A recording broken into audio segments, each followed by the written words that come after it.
नमस्कार साथियों, स्वागत है आपको आपके ही अपने YouTube चैनल संजय 2.0 एविजन में। साथियों की जैसा कि आपको थंबनेल में पता चला ही गया होगा जो किस विषय पे मैं आपको आज बात करने वाला हूं। How to apply Bihar BEd application form. Bihar BEd की एप्लीकेशन फॉर्म मैं आपको इस वीडियो में अप्लाई करके दिखाऊंगा एकदम लाइव प्रोसेस के साथ, ठीक है। तो चैनल पे लास्ट तक आप बने रहिएगा, तभी आपको सब कुछ समझ में आने वाली है, ठीक है। वीडियो को थोड़ा भी एस्केप आप नहीं कीजिएगा, नहीं तो आपको कुछ भी समझ में आने वाली है, जो भी डाउट है आपको क्लियर नहीं होगी, ठीक है। तो इसलिए वीडियो को लास्ट तक देखिएगा, तभी आपको सब कुछ समझ में आने वाली है, ठीक है। साथियों, इसमें बात करने वाला हूँ डॉक्यूमेंट की। तो आपके पास अगर आप ग्रेजुएशन पास आउट है तो आपके पास ग्रेजुएशन का सर्टिफिकेट होना चाहिए और आपके पास 10th क्लास की मार्कशीट होना चाहिए। उसके बाद 12th क्लास की मार्कशीट होना चाहिए। अगर आप बिहार से हैं तो बिहार का डोमिसाइल सर्टिफिकेट आपके पास होना चाहिए। अदर स्टेट से हैं तो आपको कुछ भी डॉक्यूमेंट यहाँ की निवास की जरूरत नहीं है, ठीक है। उसके बाद बात करते हैं, अगर आप SC कैटेगरी से हैं तो आपके पास कास्ट सर्टिफिकेट होना चाहिए। और अगर आप EBC से है तो नॉन क्रीमिलियर सर्टिफिकेट जिसे NCL बोला जाता है वो होना चाहिए आपके पास। अगर आप जनरल कैटेगरी से आते हैं, ठीक है, तो आपके पास EWS सर्टिफिकेट होना चाहिए, ठीक है। ये सभी डॉक्यूमेंट रख करके आपको फिर ऑनलाइन आवेदन करना है, ठीक है। चलिए तो मैं आपको आगे की प्रोसेस बता देता हूँ कैसे आपको ऑनलाइन अप्लाई करना है बिहार बीएड की एप्लीकेशन फॉर्म। सबसे पहले आपको गूगल क्रोम खोलना है, उसमें आपको फास्ट जॉब सर्च करना है। जैसे ही सर्च कीजिएगा, सर्च करने के बाद आपके सामने कुछ इस तरह का इंटरफेस आएगा, ठीक है। अब आपको क्या करना है, फास्ट जॉब की वेबसाइट बहुत अच्छी वेबसाइट है, ठीक है। देखिए, आप जो भी डॉक्यूमेंट रखिएगा बनाकर एक फाइल में रखिएगा, जैसे मैं आपको दिखा रहा हूँ, ठीक है। इस तरह का डॉक्यूमेंट होना चाहिए आपके पास और 100 KB के अंदर होना चाहिए, ठीक है। चलिए मैं आप फिर से वेबसाइट पे आ गया हूँ। आने के बाद देखिए यहाँ पे फास्ट जॉब में जैसे आइएगा, आने के बाद देखिए एडमिशन सेक्शन में आपको बिहार CET BEd ऑनलाइन 2025 लिखा हुआ है, इस पर आपको क्लिक करना है। इस पर जैसे ही क्लिक कीजिएगा, क्लिक करने के बाद यहाँ पे देख सकते हैं फी जो लगने वाली है 1000 रुपया जनरल के लिए और SC ST के लिए। देखिए, सबसे पहली नंबर बात है, यहाँ पे जिसका भी अप्लाई कीजिएगा उनका फर्स्ट नेम आप यहाँ पे टाइप कीजिएगा, ठीक है।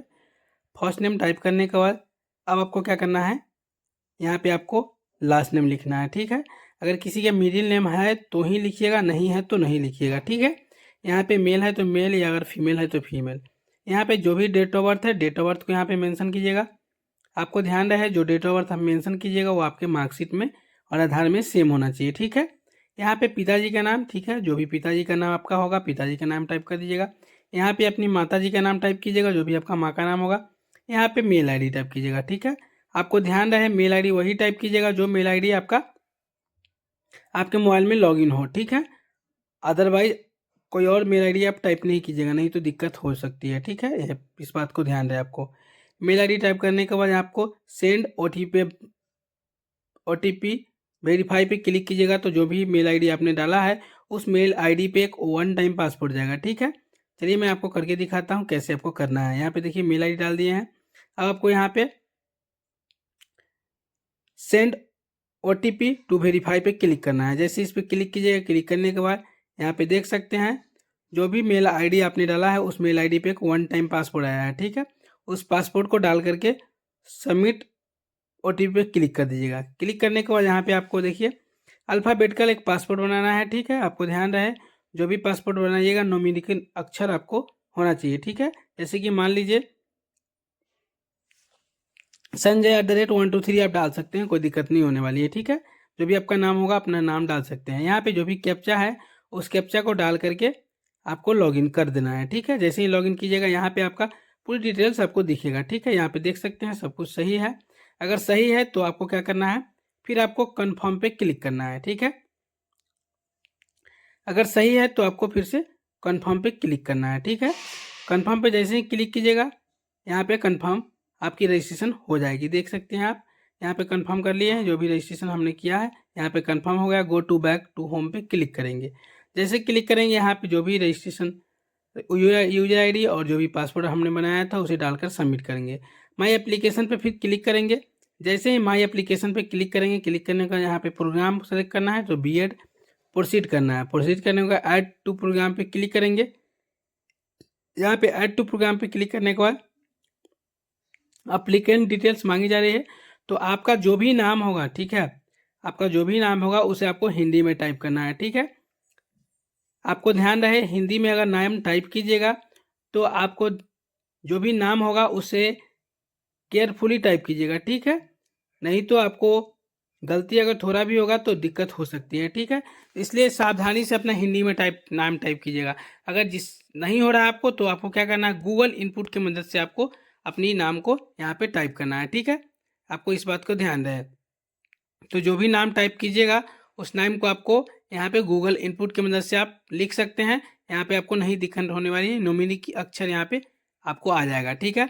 जैसे कि मान लीजिए अगर कंप्यूटर से आप अप्लाई करते हैं तो ठीक है, अगर मान लीजिए आपको संजय लिखना है एग्जाम्पल के थ्रू, तो SANJY जैसे ही लिखिएगा ना ऑटोमेटिक यहाँ पे आपका संजय दिखेगा लिखा हुआ, ठीक है।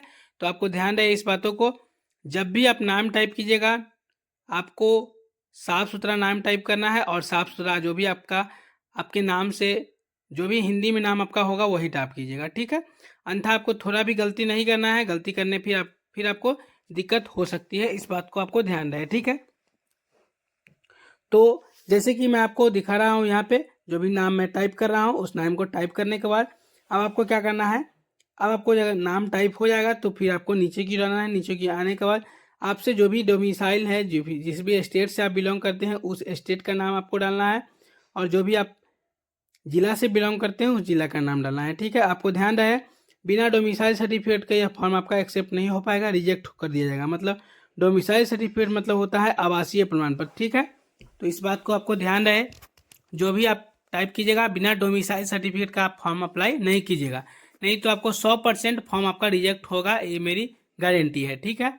इसलिए आप लोग इस बातों को ध्यान रखिएगा, बिना डोमिसाइल का आपको फॉर्म अप्लाई नहीं करना है, इस बात को आपको ध्यान रखना है 100%, ठीक है।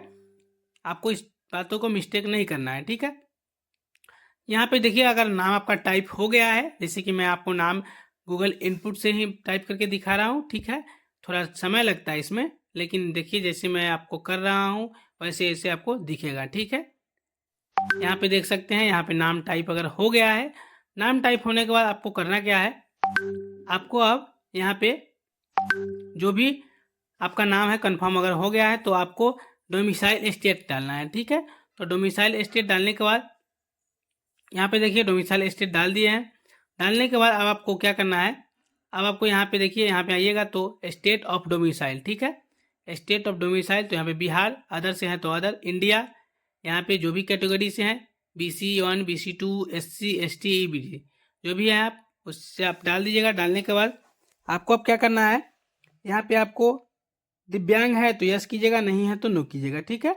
यहाँ पे आप देख सकते हैं नॉन क्रीमी लेयर है तो यस कर दिए हैं। यहाँ पे जो भी आपका आधार नंबर होगा या वोटर ID का नंबर, ठीक है, उसका लास्ट डिजिट आपको डालना है, लास्ट 4 डिजिट, ठीक है। जो भी आपका आइडेंटिफिकेशन नंबर होगा आप उसे आप डाल दीजिएगा, ठीक है। डालने के बाद यहाँ पे आपको मैरिड है अनमैरिड, मैरिड है तो मैरिड डालिएगा, अनमैरिड है तो अनमैरिड डालिएगा, ठीक है। डालने के बाद अब आपको क्या करना है, यहाँ नीचे आने के बाद जो भी आपका हाउस नेम होगा, ठीक है, हाउस नेम डालिएगा। अगर आप शहर से बिलोंग करते होइएगा, ठीक है, तो वहाँ पे आपको हाउस नंबर होता है।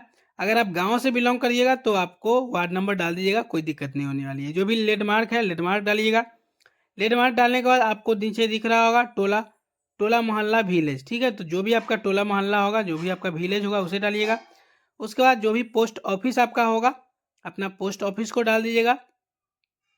पोस्ट ऑफिस डालने के बाद आपसे यहाँ पे डिस्ट्रिक्ट मांगी जा रही है, ठीक है। जो भी डिस्ट्रिक्ट आपका होगा डिस्ट्रिक्ट डालिएगा, ठीक है। जो भी डिस्ट्रिक्ट है डाल दिए हैं। डालने के बाद यहाँ पे पिन कोड, ठीक है, तो जो भी आपका एरिया पिन कोड होगा पिन कोड डाल दीजिएगा। यहाँ पे फिर आपको पुलिस स्टेशन, जो भी आपका पुलिस स्टेशन होगा उसे डाल दीजिएगा।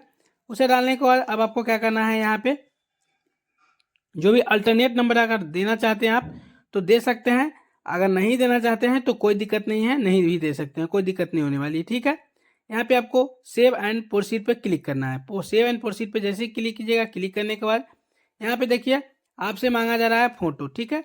तो फोटो का साइज मैं आपको बताया 100 KB के अंदर होना चाहिए और सिग्नेचर का भी साइज 100 KB के अंदर होना चाहिए, ठीक है। यहाँ पे फोटो डाल दिए हैं, अब सिग्नेचर अपलोड कर देते हैं। देखिए अपलोड किए हैं, हो गया सेव। आपको सेव एंड कंटिन्यू पे करके फिर आपको एजुकेशनल डिटेल्स डालनी है, ठीक है। जो भी आप जहाँ से भी आपने जो भी बोर्ड से आपने पास आउट है, अगर सीबीएसई से है तो सीबीएसई टाइप कीजिएगा, अगर बिहार बोर्ड से है तो बिहार बोर्ड से, अगर मदरसा बोर्ड से है तो मदरसा बोर्ड टाइप कीजिएगा, अगर आप ओपन बोर्ड से हैं तो ओपन बोर्ड, जो भी बोर्ड से है उस बोर्ड का ही डिटेल्स आपको डालना है। सबसे ऊपर में आपको 10th क्लास की डिटेल्स डालनी है, जैसे मैं डाल रहा हूँ, ठीक है। डालने के बाद अब आपको क्या करना है, अब आपको यहाँ पे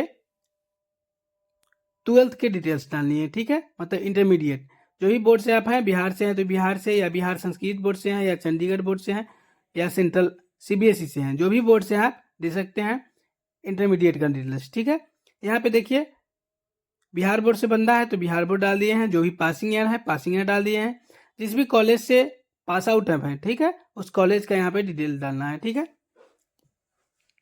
उस कॉलेज का डिटेल्स डालने के बाद अब आपको क्या करना है, अब आपको यहाँ पे जितना भी अप 10 मार्क्स किया, ठीक है, जितना भी मतलब 500 नंबर का अगर एग्जाम होता है तो अप 10 मार्क कितना आया इन्हें, ठीक है, तो जो भी अप 10 मार्क आया है उसे डाल दीजिएगा, यहाँ पे 500 टाइप कीजिएगा, ऑटोमेटिक परसेंटेज आ जाएगा।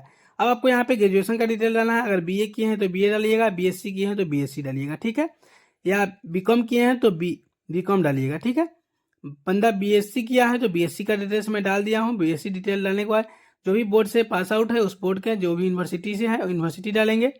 यहाँ पे अब आपको जो भी आपका पासिंग ईयर है, ठीक है, पासिंग ईयर जो भी आपका होगा उस पासिंग ईयर को डालेंगे। डालने के बाद अब आपको क्या करना है, अब आपको यहाँ पे पासिंग ईयर डालने के बाद अब आपको जो भी कॉलेज से पास आउट है उस कॉलेज का विवरण डालेंगे, ठीक है। कॉलेज का विवरण डालने के बाद अब आपको क्या करना है, यहाँ पे जितना भी नंबर आया है ग्रेजुएशन में, ठीक है, 800 नंबर का ग्रेजुएशन में एग्जाम होता है, ठीक है, पहले होता था, अब सेमेस्टर वाइज में कम कर दिया, ज़्यादा कर दिया गया है। मैं पहले की बात डिटेल्स बता रहा हूँ, यहाँ पे डाल दिए हैं।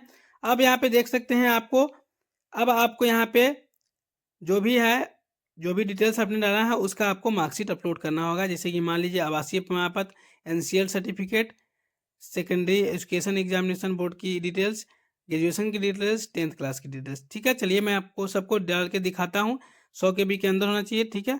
चलिए मैं आपको करके दिखाता हूँ कैसे आपको डालना है, ठीक है। डालने के बाद यहाँ पे देखिए, जैसे ही डिटेल्स डालिएगा, डिटेल्स डालने के बाद आपको अब यहाँ पे सभी डिटेल्स आपको दिख जाएगा। फिर आपको अपडेट पे क्लिक कीजिएगा तो अपडेट होते रहेगा, ठीक है। अपडेट होने के बाद देख सकते हैं यहाँ पे सब डिटेल्स मैं डाल देता हूँ। डालने के बाद आपका यहाँ पे देखिए आवासीय प्रमाण पत्र मांगा जा रहा है तो आवासीय में डाल देता हूँ। डालने के बाद यहाँ पे देखिए अब आपको प्रोसीड पे क्लिक करना है, ठीक है। प्रोसीड पे जैसे ही क्लिक कीजिएगा, क्लिक करने के बाद यहाँ पे आपको पूरी जानकारी आपको दिख गया। प्रोसीड पे जैसे क्लिक कीजिएगा, यहाँ पे आपका जो भी एग्जाम सेंटर आपका रहने वाला है, ठीक है, उसे डालिएगा, ठीक है। तो जो भी एग्जाम सेंटर आपका रहेगा वो उसे डालिएगा। बिहार में ही आपको एग्जाम सेंटर डालने का ऑप्शन दिया जाएगा, अदर स्टेट का नहीं है, ठीक है। तो इसलिए ध्यान रहे, अदर स्टेट के लोग फॉर्म अप्लाई कर सकते हैं, लेकिन आपको एग्जाम जो होगा बिहार में ही होगा। 3 प्रेफरेंस आपको डालना है। 3 प्रेफरेंस डालने के बाद आपको सेव एंड कंटिन्यू पे क्लिक करना है। सेव एंड कंटिन्यू पे जैसे ही क्लिक कीजिएगा, यहाँ पे देख सकते हैं आपकी जो है सारी इन्फॉर्मेशन यहाँ पे दिख गया। आपको कंफर्म एंड सबमिट पे क्लिक करना है। कंफर्म एंड सबमिट पे जैसे ही क्लिक करेंगे, यहाँ पे देख सकते हैं आपकी बिहार बीएड की जो फॉर्म है फाइनल सबमिट हो गई है, ठीक है साथियों मुझे पेमेंट नहीं करना है, क्योंकि मुझे आपको सिखाना था जो कैसे अब बिहार बीएड की फॉर्म अप्लाई होती है। साथियों मैं उम्मीद करता हूँ और आशा करता हूँ मैंने जो जानकारी आपको बताया बिहार बीएड की फॉर्म अप्लाई करने से रिलेटेड, उम्मीद करता हूँ यह जानकारी आपको बहुत ही अच्छा लगा होगा। तब तक के लिए जय हिंद,